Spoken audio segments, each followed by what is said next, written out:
दोस्तों, social media से दोस्ती आजकल का ट्रेंड बना हुआ है। हर आदमी सोशल मीडिया पे उसके जितने फॉलोवर होते हैं या जितने सब्सक्राइबर होते हैं, उसको एक अलग खुशी होती है कि मेरे इतने फॉलोवर हैं, इंस्टाग्राम पे हैं, फेसबुक पे हैं।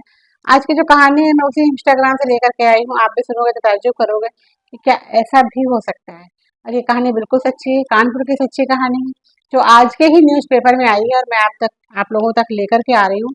तो सावधान रहिए, सतर्क रहिए, इसलिए मैं कहानियाँ लेकर के आती हूँ। चलिए कहानी शुरू करते हैं। नमस्कार दोस्तों, मैं हूँ शशि और का स्वागत करती हूँ आपके अपने चैनल पीटीए शशि पर। अगर आपको कहानी अच्छी लगे तो लाइक करिएगा, चैनल पहली बार को सब्सक्राइब करिएगा। दोस्तों, ये कहानी कानपुर की है और ये 26 अप्रैल की बात है और मैं आज 29 अप्रैल को वीडियो शूट कर रही हूँ, क्योंकि कल ही इस केस का खुलासा हुआ। पूरी बातें हम लोगों को कल ही पता चली हैं, तो मैं आज आप लोगों के लिए लेकर के आई हूँ। दोस्तों, ये कानपुर के सचंडी की सच्ची कहानी है। सचंडी में एक परिवार रहता था, जिसमें कि दो बेटियां, एक बेटा और हस्बैंड वाइफ, 5 लोगों की एक फैमिली थी, जो सब लोग अच्छे से रहते थे। बेटा 12th क्लास का स्टूडेंट था, एक बेटी पुलिस की तैयारी कर रही थी और एक बेटी पढ़ाई कर रही थी। 3 बच्चों का ये परिवार था।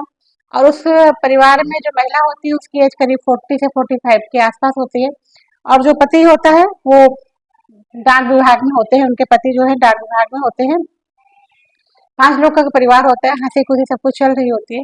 एक दिन ये इंस्टाग्राम की शौकीन थी, लेडी जो भी थी इंस्टाग्राम चलाती थी, तो इनकी एक दिन इंस्टाग्राम पर एक शख्स से दोस्ती होती है। उस शख्स से दोस्ती होती है और वो शख्स इनके घर से आधा किलोमीटर की दूरी पर ही वो शख्स रहता था। और शायद पहले ये लोग नहीं जानते थे एक दूसरे को, क्योंकि शहरों में ऐसा होता है कि आधा किलोमीटर की रेंज बहुत होती है, आदमी को पता नहीं होता है कि आधा किलोमीटर पे ये बंदा रहता है कि रहता है, क्योंकि गांव में तो एक दूसरे गांव तक लोग जानते थे। शहरों में तो एक गली छोड़ के दूसरी गली से लोग परिचित नहीं होते हैं कि बंदा कहाँ रहता है। तो ये जो व्यक्ति था, ये उनके घर से करीब आधा किलोमीटर दूरी पर इसका घर स्थित था, जिसकी कि इंस्टाग्राम पे उस महिला से दोस्ती हुई। इंस्टाग्राम पे महिला से दोस्ती हुई आज से 15 दिन पहले, यानी कि अप्रैल के ही महीने में 5-10 तारीख के बीच में इन लोगों की दोस्ती हुई है।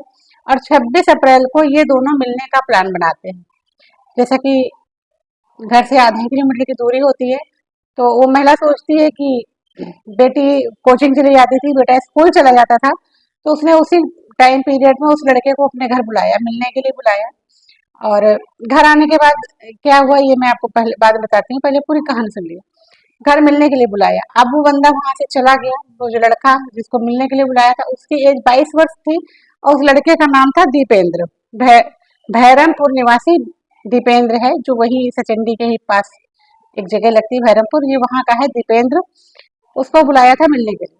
अब दोपहर में 2 बजे के करीब, 2-2:30 बजे के करीब, जो महिला है उसका बेटा 12th क्लास का स्टूडेंट था, वो अपने घर आता है और घर का मेन गेट होता है उसको खोलने की कोशिश करता है।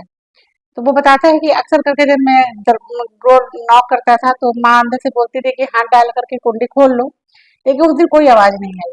फिर भी उसने जैसे तैसे दरवाजा खोला, गेट खोला, मेन गेट खोला और अंदर गया तो माँ बिल्कुल चारों तरफ फर्श पे खून फैला हुआ था और माँ बिल्कुल मरणासन अवस्था में पड़ी हुई थी। बेटे ने जल्दी से पड़ोसियों को चिल्लाया और बुलाया, पड़ोसी आए, उसको लेकर के कानपुर का जो सरकारी हॉस्पिटल है हैलट, वहां लेकर के गए, जहाँ पे उसकी स्थिति बहुत गंभीर है। उसके सर में बहुत सारी चोटें आई हैं और वेंटिलेटर पे है वो। अभी उसके होश में आने का इंतजार किया जा रहा है, अभी होश में नहीं आई है। देखिए उसके साथ क्या होता है। हुआ ये कि जब वो महिला उस व्यक्ति को यानी कि दीपेंद्र को अपने घर पर बुलाती है, दीपेंद्र घर पर जाता है, तो वो उससे शारीरिक संबंध बनाने की जबरदस्ती करने की कोशिश करता है। जब उसे जबरदस्ती करता है तो वो महिला जो है वो उसको रोकती है। उस गुस्से में आकर के वो दीपेंद्र ने उस महिला को धक्का दे दिया और उसके सर को पकड़ करके जमीन पर कई बार मारा, जिससे कि उस महिला की हालत हुई है। अभी पहले तो ये लोग हॉस्पिटल लेके गए, हैलेट हॉस्पिटल लेके गए। वहां पे पहले तो लोगों को लगा कि शायद, बेटियों को लगा, घर में लगा कि शायद ये कहीं से आ रही होंगी, छत पर से आ रही होंगी, गिर पड़ी, गिरने से ये हादसा हो गया है। लेकिन उस घर से उनका फोन भी गायब था, जिससे कि बेटियों को ये लगा कि नहीं कुछ हुआ है। तो इस घटना हुई थी 26 तारीख को। और 27 तारीख को इन्होंने सचंडी थाने में कंप्लेंट दर्ज कराई कि हमारे घर में ऐसा ऐसा हो गया है। पुलिस ने जब पूरी तहकीकात की तब उन्होंने मामले का खुलासा किया कि जो दीपेंद्र था उससे इंस्टाग्राम पे इनकी 15 दिन पहले दोस्ती हुई थी। ये दीपेंद्र ने ही कबूला है, आरोपी ने खुद ही कबूला है ये बातें, कि 15 दिन पहले हमारी इंस्टाग्राम पर दोस्ती हुई थी। इस महिला ने इंस्टाग्राम पर अपनी फेक फोटो लगा रखी थी। इसकी एज 45 ईयर थी, जबकि इसने फोटो जो लगा रखी थी वो किसी एंगेज की लगा रखी थी। जबकि ये जब इस पे जानकारी हासिल की गई महिला की इंस्टाग्राम पर फोटो कैसी लगी है, तो महिला की रियल फोटो ही लगी हुई थी। ये आरोप उसका झूठा आरोप था ये। और दूसरी बात उसने कहा कि जब मैं घर पहुंचा तो उसने मुझे शारीरिक संबंध बनाने से मना कर दिया, इसलिए मैंने उसको मारा। तो इस कहानी को सुनाने का मकसद सिर्फ इतना था कि आप खूब सोशल मीडिया पे एक्टिव रहिए, सोशल मीडिया से जुड़े रहिए, सोशल मीडिया में आप परफॉर्मेंस कीजिए जो भी आप करते हो, लेकिन इस तरह के हादसे ना हो इसलिए अपने आप को बचा कर रखें। कभी भी किसी ऐसे शख्स से मिलने के लिए घर ना बुलाएं या किसी के घर ना जाएं जिसको कि आप अच्छे से नहीं जानते हो, क्योंकि सावधानी हटी दुर्घटना घटी ये बहुत पहले से सुना जा रहा है और कहा जा रहा है। तो यहाँ भी सावधानी हटी तभी इतनी बड़ी दुर्घटना हुई। आज जो महिला है वो जिंदगी और मौत से लड़ रही है, अभी तक उसको होश नहीं आया है। 27 तारीख से 28 तारीख तक अभी तक उसको होश नहीं आया था, वेंटिलेटर पे थी। आगे आने वाले समय में जब होश आए उसको तो डॉक्टर बताते हैं कि उसकी स्थिति कैसी है। फिर डॉक्टरों ने यही कहा है कि स्थिति बहुत नाजुक है। तो इस कहानी को लाने का मेरा मकसद किसी के दिल को ठेस पहुंचाना नहीं था, बल्कि आप लोगों को जागरूक करना था कि सोशल मीडिया का चक्कर कभी अच्छा भी होता है, कभी बुरा भी होता है। तो सावधान रहें, सतर्क रहें, आपके आसपास इस तरह की घटना ना हो। इसलिए मैं इस तरह की कहानियों को लेकर के आती हूँ।